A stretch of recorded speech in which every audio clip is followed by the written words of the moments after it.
Salésio D'Agostini, tu tens uma pergunta, aliás, eu acho, de alguém de fora daqui, né? Muito interessante aqui, tá? Até como técnico de contabilidade, eu também tenho essa curiosidade, essa dúvida, professor. A questão do dinheiro, do dinheiro que está lá depositado na conta corrente do banco. É um dinheiro, ele tem liquidez, é um ativo circulante, mas como é que ele fica classificado? Já que o ativo é composto de bens e direitos, e essa é uma pergunta da professora Carolina, lá de Curitiba, tá? Esse dinheiro que está ali à disposição, ele é um bem ou é um direito? Muito bem, essa é a dúvida, não é só da Carolina, não. Essa é uma dúvida de muitos profissionais, tá? Por que isso? Porque alguns autores classificam o dinheiro no banco, tá, como, uns classificam como bens e outros classificam como direito. O que é que justifica esses autores? Eles dizem o seguinte: se o dinheiro é meu, eu faço dele o que eu quero. Posso deixar no caixa, posso deixar na gaveta, também posso deixar no banco. E pelo fato de eu deixar em algum lugar, não perde a sua característica de bem. Outros dizem que não, nada disso. Bens são tudo aquilo que eu tenho, os bens, tudo que eu tenho, e que... que eu tenho, né, e que pode ser vendido, que pode ser transformado em dinheiro, são coisas úteis que eu tenho. Então, eu tenho dinheiro, se eu tenho dinheiro, são bens, não é isso? Outros dizem negativo. Se eu tenho alguma coisa e deposito aquele bem num banco, eu já não tenho mais aquele dinheiro. O dinheiro não mais me pertence. Aquele dinheiro pertence ao banco e o banco faz dele o que ele quiser. Por consequência disso, no momento em que eu faço a devida transferência, eu estou transformando um bem num direito, o direito de receber. Evidentemente que o banco me fornece um cartão de crédito que eu vou lá e saco o dinheiro quando eu quero, mas o fato de eu ter o direito de sacar, isso não quer dizer que as características daquele dinheiro não se perdeu. Então, esses são os autores que classificam. Bens, uns como os bens, né? Outro como direito. Eu me filio na corrente de direito. Porém, do ponto de vista da legalidade, né, a Lei 6404 não faz esta classificação em ativos. Sociedades Anônimas. A Lei das Sociedades Anônimas, que é o que regula as normas dos agentes econômicos, né, que estrutura os ativos. Então, esta lei ela não faz essa classificação que os ativos são divididos em bens e direitos. Ela diz que não, que os ativos são compostos por tudo aquilo que tem liquidez, ou seja, são coisas que podem ser transformadas em dinheiro. E, por consequência, ele diz, olha, se tudo aquilo que pode ser transformado em dinheiro, e por consequência tem liquidez, então ele diz o seguinte, então os ativos são compostos por disponibilidades, as coisas que têm por objetivo ser transformadas em dinheiro, e todos os demais ativos são direitos, porque o contribuinte, porque o dono deste bem, ele pode transformar aquilo em dinheiro quando ele quiser, né, e o destino que ele for dado. Então, do ponto de vista legal, evidentemente que a lei diz que os ativos compõem-se pelas disponibilidades, ativos que podem ser transformados em dinheiro e todos os demais são direitos. Direitos porque o dono daquele ativo faz dele o que quer. Professor, okay? Mas o dinheiro sai do banco e vem para o caixa da empresa, vai lá para o cofre, se torna numerário, moeda papel. Tá? E aí, continua sendo direito? Não.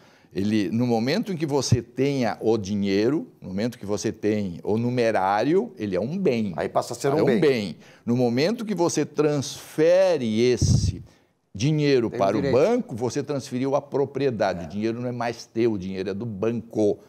Entende? Não é a mesma coisa deixar o dinheiro na gaveta. Tu vai lá, abre a gaveta, mexe e pega o que tu quiser. No momento que tu transferires para o banco o dinheiro, tu transferiu a propriedade do dinheiro, dando a ele ao banco, e o banco faz desse dinheiro o que quer. Ele empresta, ele faz esse dinheiro gerar. Entende? Então, o que é que acontece? O que é que perde isso? É que tu perdeu o controle direto daquela moeda. Quem passa a ter o controle direto é o banco, você tem o direito de receber. Se o banco não lhe pagar, o que é que você tem que fazer? Entrar com uma ação. Executar o banco. Então, Diferente se o dinheiro é seu, tá? É como eu digo, existem correntes, as correntes defendem. Só porque mais me surpreende é o Conselho Federal de Contabilidade, Vilmar, Silvio, é que em 1946, quando foi criado o Conselho Federal de Contabilidade, você sabe, né, que o Estado transferiu para o Conselho diversas atribuições, como a capacidade de fiscalizar para leigos não atuar na contabilidade, a capacidade de criar o cadastro dos responsáveis pelas contabilidades das pessoas jurídicas, para não haver manipulação das informações como está tendo hoje, né? Ele estabeleceu a obrigação do Conselho regular as propagandas para que os profissionais da contabilidade não vendam um serviço, mas se emprestem um serviço, né?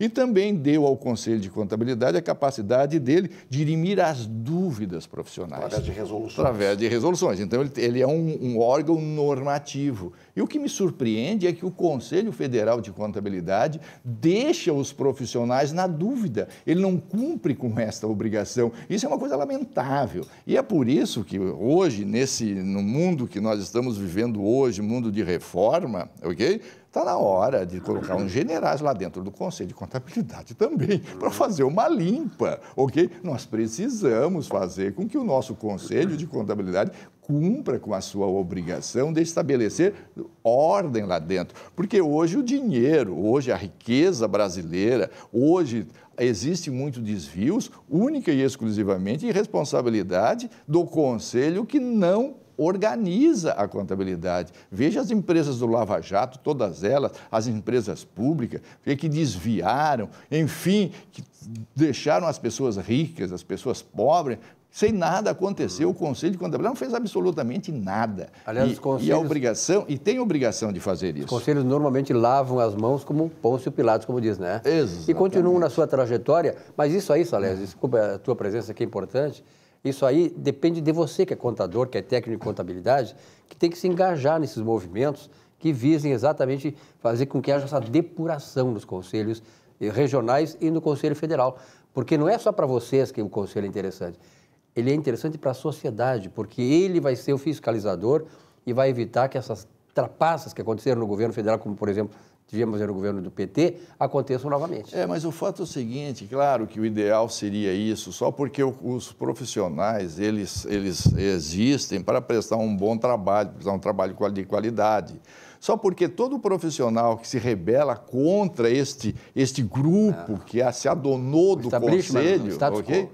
Se adonou do Conselho, que transformou o Conselho numa confraria de amigos, no momento que você rebelar contra, o Conselho, por ter o poder de polícia, pune o profissional. E o profissional fica receoso, não sabe o que fazer. Se eu brigar, se eu discutir, se eu denunciar, eu acabo sendo punido e aí ele acaba se encolhendo e acaba não denunciando os casos. O que nós precisamos, sim, é o Ministério Público Federal, é o Tribunal de Contas da União, é agir ali dentro, é o Ministério da Economia, é fazer com que eles cumpram com as suas obrigações e depuram tudo o que está acontecendo. A responsabilidade é o Ministério Público Federal, que tem que agir lá dentro, né? É o Tribunal de Contas que tem que agir lá dentro, é o poder executivo, é o governo que tem que agir lá dentro, já que esses órgãos é um braço do Estado e como braço do Estado tem que servir a sociedade, coisa que não está servindo. Até porque o governo tem que fazer isso aí para sua própria autopreservação, né? Porque essa é uma coisa importante. Salés, obrigado pela tua presença aqui. Acho importante, né, Vilmar, tu que é técnico de contabilidade, passar essas mensagens, porque nós estamos num momento no Brasil de se criou um ambiente propício, né, para que nós possamos afastar aquelas mazelas que ao longo dos anos, inclusive o Conselho Federal de Contabilidade é uma delas, os conselhos regionais também são outras, especificamente aqui no Rio Grande do Sul, também que nós conhecemos, que precisam ser afastadas para que a sociedade possa colher os frutos dessa riqueza maravilhosa que temos, inclusive, de recursos humanos. Obrigado, Salés, e uma boa semana para ti. Eu que agradeço. Nesse nosso espaço, conversando sobre contabilidade.